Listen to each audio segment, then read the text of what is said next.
thank you very much, and thank you to our guests. Yeah, I was listening to what she had to say there earlier, and a lot of this sounds very positive, but I'd be very worried, and maybe you can allay that worry that the devil might be in the detail, as such, like, because, you know, the glass, you know, there's so many people say to me down through the years, anyone that was involved in the REP scheme saw the value of the REP scheme for the ordinary farm families as such. And it was a very good environmental scheme too. You know, there was tree planting, there was hedge planting, there was a whole lot of jobs to be carried out during the year that had an environmental positive impact in the locality.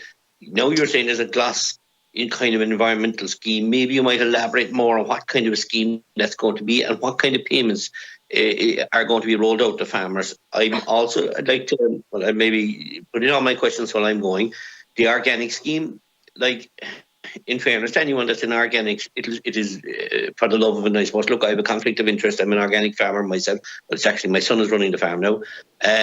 But the farm is organic, but it certainly wasn't for the funding or the money side of it that we got involved in organic farming. It was more or less for the love of that type of farming.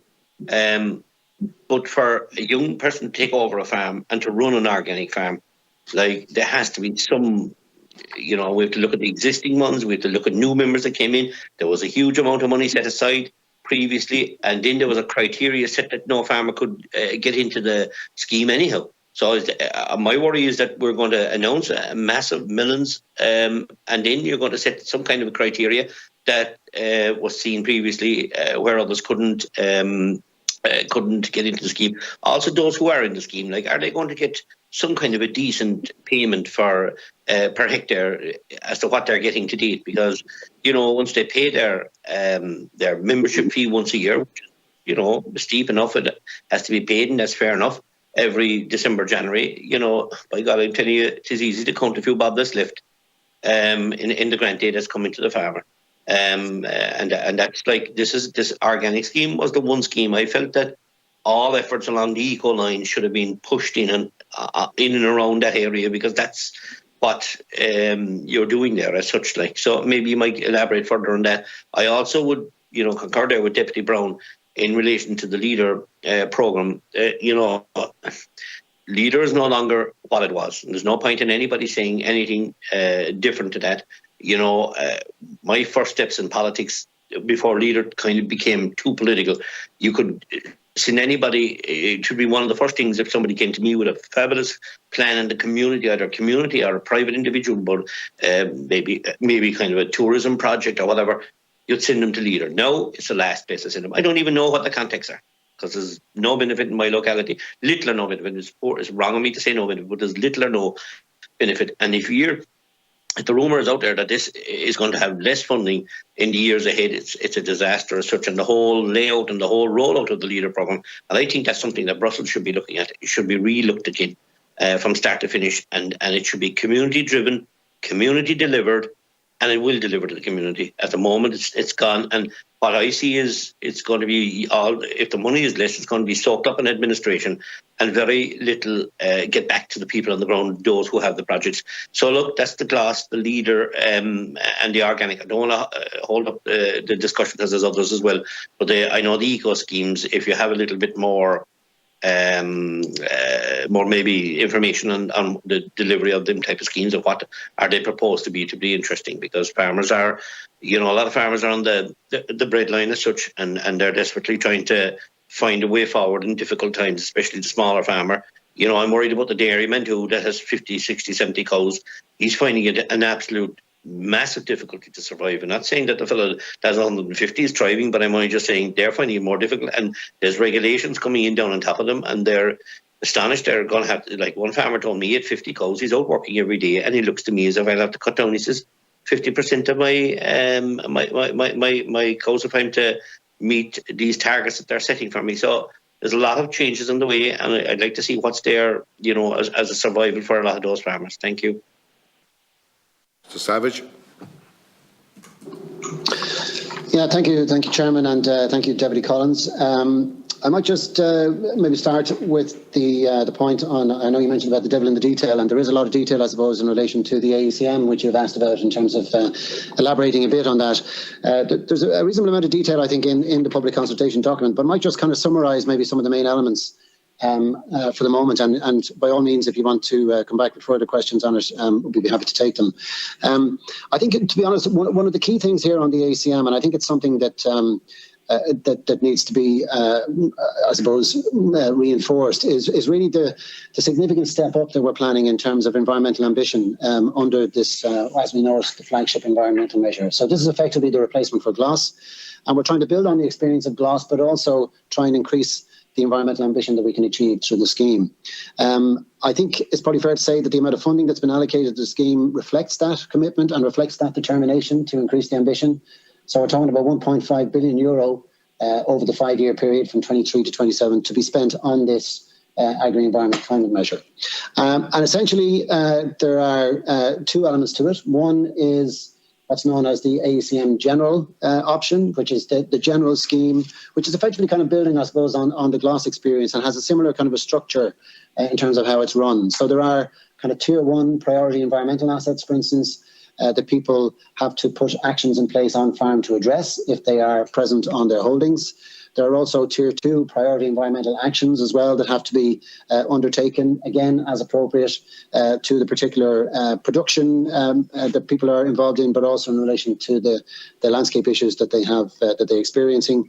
And then tier 3 is the suite of general actions, which covers a whole range of things in terms of actions that are suitable for different kinds of land, whether it's arable land or temporary grassland, or grassland generally, whether it's for intensive grassland, for field boundaries or tree planting, or, for instance, on resource protection or protecting riparian margins, for instance, or even species-specific actions like protection of barn owls or support of barn owls. They would be more the general requirements. The priority environmental actions would be where people have a particular stocking rate or where there's a particular size of holding involved, and where they want to carry out actions in the area, for instance, minimum tillage or catch crops or winter bird food, for instance, or indeed in relation to planting trees or creating riparian buffers. That would be kind of priority environmental actions. And then, of course, you have priority environmental assets that would be on farms where people would get kind of first priority in terms of access to the scheme if they have these priority environmental assets. And they would include, for instance, private natura land, commonage land, geese and swan areas, and also EPA designated priority areas for action, or PAAs as they're known. So in those priority areas or in those priority assets, people would get the first priority access into the scheme.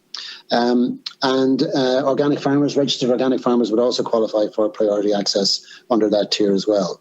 So again, kind of building on the GLOS experience, but with some more tailoring in terms of particularly tree planting.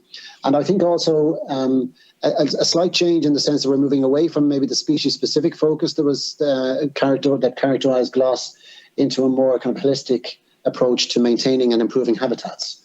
So the idea is that if you look at a habitat scale, then you're able to support the species that occupy that habitat and that use that habitat. So rather than just purely looking at species-specific approach, we try to take a more rounded view and look for habitat improvements generally. So that's on the AECM general scheme. We would hope, or we would expect, that about 30,000 people will be able to participate in the general scheme. We're hoping that, in fact, 50,000 people will participate in the agri-environment climate measure altogether. 30,000 of those would be in that general scheme.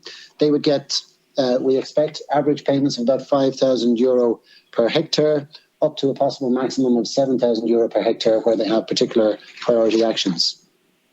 The second part then of the scheme is, I suppose, what we call our cooperation project option, which essentially is, I suppose, an attempt to achieve environmental benefits on a much wider, much larger landscape scale. So we're taking the lessons learned from our European innovation partnerships, our EIP projects that we've run over the last number of years, to try and run cooperative arrangements, getting farmers together to try and achieve landscape benefits, similar to what we've done, for instance, in the Hen Harrier project, or the freshwater pearl mussel, or, for instance, what's been done on the Burn programme as well. So we're trying to learn those lessons and expand that out to a much wider audience. And the idea would be that we would hope to have about 20,000 farmers participating in these cooperation projects in specified geographic areas around the country.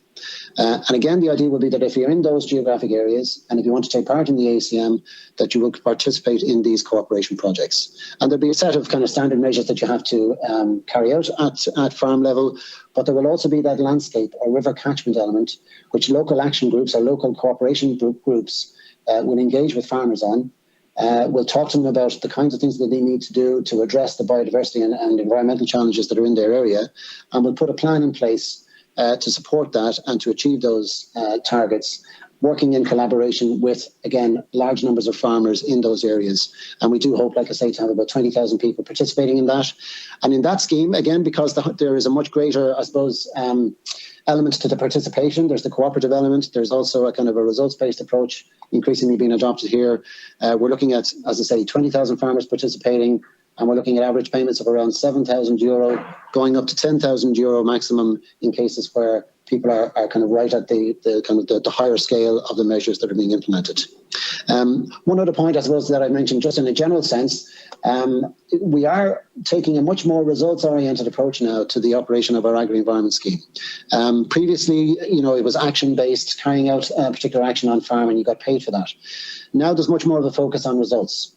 You get paid effectively for the results and for the improvements that we see on the ground on foot of the measures that you introduce. So results-based will form an element of the general scheme, and it will also form an integral part of the cooperation projects as well. And like I say, it is designed to make sure that we can measure the benefits, that we can measure the impacts, and that we can achieve them on a much wider scale than has been the case potentially, I suppose, under previous environmental programs. So that results-based approach is very important, and that cooperative element, bringing people together, is also very important. So I hope that gives you a flavour of what we're talking about here on the ACMs, but I'm happy to come back and answer any other questions that you might have.